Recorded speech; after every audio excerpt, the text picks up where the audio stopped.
Comtech here with another video. Gonna veer off of Zoltar just for a little bit. I got to repair a one of my witch heads that came in. It had a crack in it, so I got some replacements here, but I got to take this one apart to find out, get the parts that I need out from this one. So I'm going to take it apart. So I figured, well, I'll make a little video on how to take it apart. So you're just doing this real time. I've never taken this one apart, I mean, ahead of time. So I'm doing this right as you're watching. So if I mess up, well, it messed up. That's all there is to it. That's part of the fun, right? I mean, you experiment, you learn from your mistakes. Part of it, part of the modding world and part of doing things, and think outside the box. That's what I always try to do, is think outside the box. What can we do to make it better? What can we do? I want to see what makes it work. You know, that kind of thing. All right, so here's the motor unit. Oh yeah, we go back to here. That's fine. Some wires. We don't get presented. We're spoiled with the JST connectors. Yeah, the usual strings and strings of hot glue. That's usually the norm.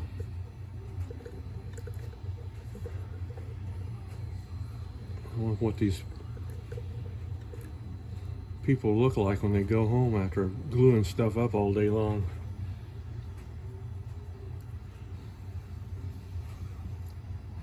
One thing about it, you can always take it and just roll it. Take hot glue and just pull it and roll it back in your fingers, and it's just like, it's not like a cobweb, but it's just stringy. But yeah, this is what I figured it was, a motor. But I wondered what kind of mechanism is beyond here. So I'm going to take this part here, take this jaw off. Right now it's going to have a little TMJ going on until I get this other one out of here. Yeah, there's the spring loaded jaw. And let's see, grab a screwdriver. Push this away just a little bit like that. And then I can pivot that out of the way. And also I want to get these wires out of the way too. I'm going to go ahead and, well, I'll leave it intact for now, but they got a little capacitor across there. Mainly I wanted to see what, take this apart. Scoot myself back. Main thing I want to do is take this apart here. See what's in here. Okay, well, we'll have to lift this off. So this little screw here holds down the whole base of the motor in those slots. The time is 2:30 p.m. So I'm in the other shop now. I'm in the computer shop now. I'm not in the other part. I've got 3 different areas down here in the shop, 3 different workbenches. Okay, so that's off, and that just sits in there. And then some of these tension could be increased a little bit. Oh yeah, there we go. There is a tension increase right here setting. So see these little, get this where you can see it. See these little dots right here? Yeah, these are, you can set the tension on that, or you could probably pop that spring and give it another wind and then come in back into the hole. As long as you didn't maximize the, yeah, this one does need a little more tension. It's not quite enough to spring that mouse back the other way. But yeah, so there's a little adjustment there, a little leeway, and then you could give it pop this right out and give it another little wind. It's not like it's under a super amount of tension in here. And then this little post right here is your stop post. So I'm thinking this probably has some kind of a clutch in here, because this is not a servo motor, it's a brush motor. So once it hits its limit, it basically stops. That's why I was wondering if it stops turning or not. So if I take this apart, who knows? It may explode. All this stuff may be in here. I usually try to stagger when I take stuff apart. Do one corner, come down to the other corner, and get the other screw, and then alternate. It's all about the tension. I don't like to take these two out and then have all this tension down here, and then it starts to pull apart and all this good stuff. So I like to go catty corner.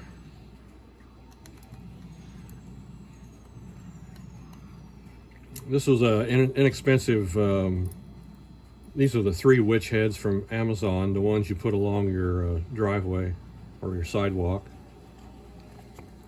It's what these were. Well, it's what they still are. I mean, I'm not going to completely just tear them to pieces. All right, so looks like one gear stayed behind. I wonder how much. Oh yeah, they got it lubricated. They've got it greased up in here. Well, so no, it's not like a clutch. It does just hit the stop and quits. Now let me pull this out of here. See in there? I'm gonna put this gear back in here. This one wanted to stick down the other way. Well, I guess because the shaft is on this side.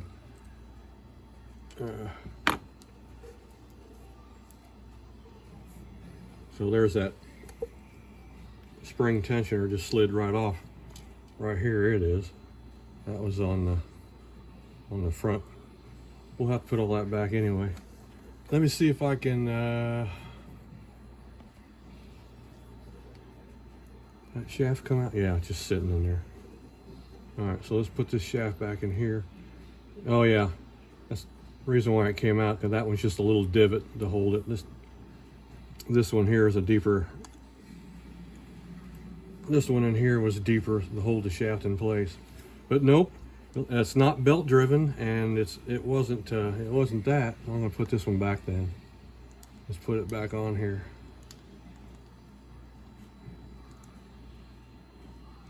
So it's not belt driven, so there's no kind of clutch in there. So I guess when it hits its limit, it just stalls the motor.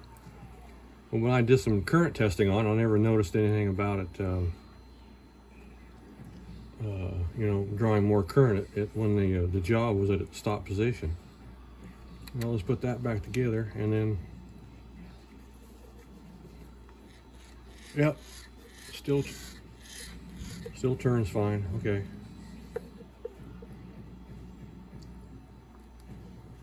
And then when I put the screws back, I like to just kind of on plastic, especially as delicate as some of these are. I mean, you know, these are just zipped in there from the factory. What I like to do is turn it in reverse, turn the screw backwards just a little bit until you feel it kind of click. And then I try to get back into the same thread that was made when they first zipped these screws in here. And then when I feel it, that screw, just get to the very bottom, then quit turning it. Don't even think about tightening this thing where it's tight. Just when it kisses the bottom of that plastic, stop. Otherwise you'll strip it all. We'll put this one back in here, because you know it doesn't take much to strip this stuff at all.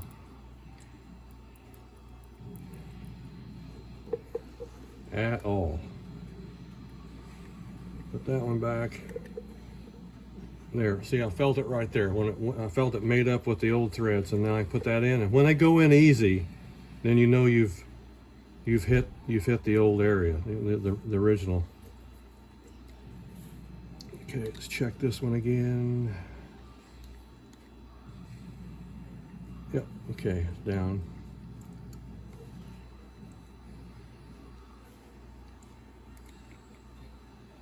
Just back it up a little bit and go back in.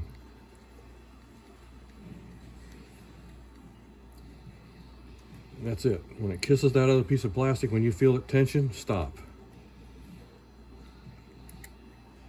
Okay, unscrew it just a little bit, and there you can feel it right there, and then also lined up. And then when you go in, like I said, bam, it zips right in there. You always know when you're cutting new threads because it'll feel like that when you're doing this. Okay, let's see. Let's just set that back to roughly about where it was. Yeah, it's got. I set it about 1 or 2 pins up. Got a little more tension going on there. Okay, well, we can drop this back down. Okay, we gotta get that. I had to stop for a phone call. Going to need to set the tension a little more on the jaw spring. So let's just take this off the bracket again. We have to do that and then lay that there. So let's go. Let's do this.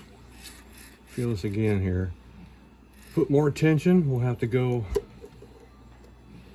More tension. We'll have to go farther up. So let's go up to. Let's just take it up to hole number 1. Well, hole number, yeah, there it is, hole number 1. Okay, gotta hold that up with your finger all the way against this stop right here, that little pin, this guy, while I slide this back down here, back into the holder.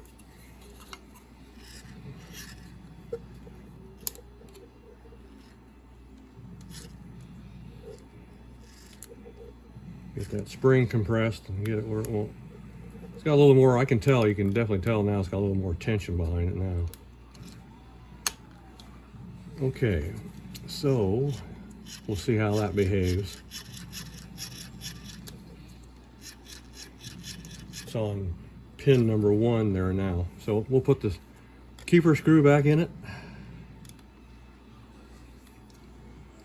There again, we'll back it out just a tad. Yep, you can always tell where it's going to go back.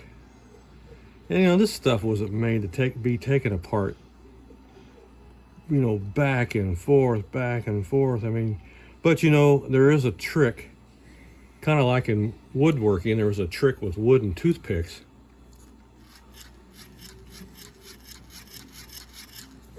A little trick with plastic, we could probably use a plastic toothpick. Say for instance you stripped a screw here, you could take a plastic toothpick, and even if you had to shave it down a little bit with an X-Acto knife, put it in the hole, the screw hole, and then put the self-tapping screw back in there, and that's going to bind the hole together. It's going to close the hole off, and basically you're going to that screw is going to be forced to make new threads, and then that will solidify that screw going in there. Yeah, it seems to be more tension, but I haven't tried it on the plastic, but have done it many times in wood, you know, where I needed to if I stripped out a hole or something, then I needed to reinforce it so I get the screw to maintain tension so it can do its job. Hold what you're, you know, what you're putting the screw into, and hold it properly. Okay, it's time for jaw. And there again, these are square shafts on here, so they're not round. They couldn't be round very well, now could they? Because your jaw will be flapping all over the place, like mine is now. All right, got to get this started. Getting it started is always a trick part. We got to keep this one below here. So you got to pull it apart and then start that one. And put that one in here and start that one. So now let's check the tension. Yeah, that's better. Before, see, that wasn't coming up all the way. And I'd like to see if I could get that spring to rest a little better. and it may not. Since it has a little more tension on it, it's going to be, yeah, it's wanting to resist. Instead of being up on that shank, that's okay. It won't hurt anything. I just thought maybe we could do that. But checking the action here.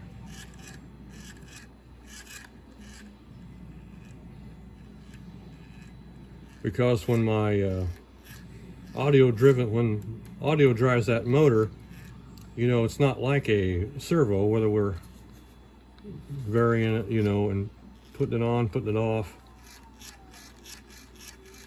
We may have a little variance here, and if the mouth opens just a little bit, I expect it to try to come back all the way. And I noticed on this one, they didn't put any little rubber bumper right here. Now the witches from Home Depot have a little rubber bumper. Actually, it would be, yeah, it's on this side because this tooth here rammed into it. And you can buy those little foam feet at, you know, hardware stores. Well, probably Amazon has something like that. And then, of course, Home Depot would have, I've bought those there before. They're just little black rubber, and they've got sticky on one side. You peel it off and put it on there, but they're bumpers, is what they are. Okay, that's got good movement, so let's put it back in here. Tuck this mess all back in.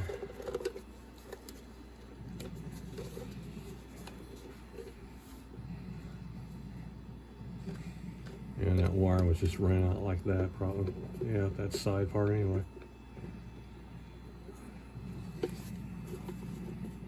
And put the screws back.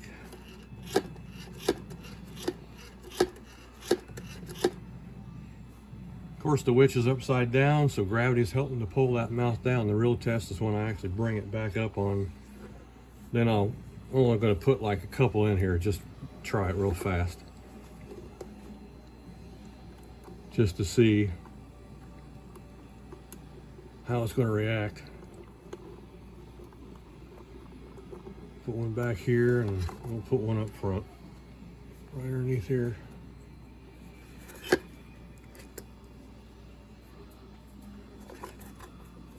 And there again, I will stagger it here, because then I've got pressure on opposite corners instead of pressure on one side, and it holds it all sideways. This way, at least it'll hold it straight. So, get it down here, hold it back here. Yep, that's much better. This one was really bad. It was like staying right here all the time. It was locking to here. And you see where that tooth right here, what she has left, there's a bumper. They put a bumper on the Home Depot stand-up witches, the ones that dance like I showed you in the other video. They put a little rubber bumper here.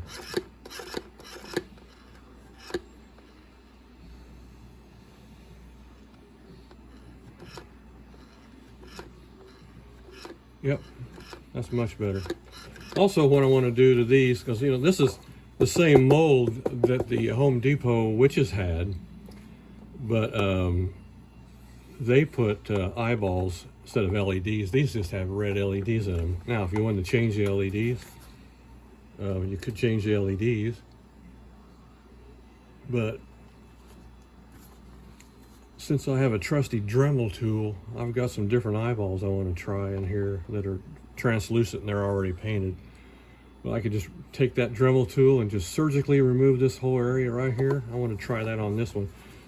You know, these things are, these little sidewalk markers are, there's 3 to a box, like I said, and they're only like 30 some bucks. So if you need something to experiment with, this is a very inexpensive way to do it. Because, you know, first of all, I couldn't print this. I don't have a 3D printer. I'm envious of people who do have. I have used them in the past, but I don't own one myself. But, you know, printing this on, or getting it molded or having it molded, and then having all the motor and do all the mechanism and all that. Yeah, I could do it, but this way you can experiment with something that's already made and already improved it, because now the mouth movement is good on this one. The travel is fine. And the other 2 heads were perfectly fine. They had good tension. So it just depends on who's putting them together. where they set it on that tension hole, on the holes, you know, where they set that. But anyway, yeah, if you can see, there you can see the eye. Well, there's the LED, and they just, all they do is hot glue them in. This skull is all one piece, but if you take this back out, you have enough area to work up inside there. So I thought that would be kind of interesting. Do a little eye surgery here on Witchy Poo, and take that out and then mount that from behind. And later on, I'm going to experiment too with some animatronic. Will make the eyes move. So that'll be, and that's going to be way on down the line. But I'm just lining stuff up for what kind of like winter projects right now too. And don't worry, I'm still want to take Zoltar completely apart. Take the animatronic part of Zoltar all the way down. So to see what makes him tick internally. But today I got these today. I just wanted to check them all and see if there was any problems with any of them. And sure enough, one of the witches, this one didn't work very well. So anyway, we have the technology. We can fix it. So as always, thank you for watching my videos, and I will talk to you all later.